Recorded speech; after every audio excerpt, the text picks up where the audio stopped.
পর্যটনের দেওয়ানপাড়ায় ফুটবল টুর্নামেন্টের ফাইনাল অনুষ্ঠিত।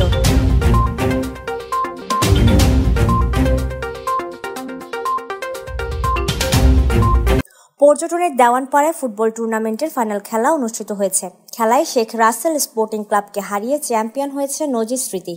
শনিবার বিকেলে দেওয়ানপাড়া সরকারি প্রাথমিক বিদ্যালয় সংলগ্ন মাঠে খেলা পরবর্তী পুরস্কার বিতরণ অনুষ্ঠানে প্রধান অতিথি ছিলেন পৌর মেয়র আকবর হোসেন চৌধুরী।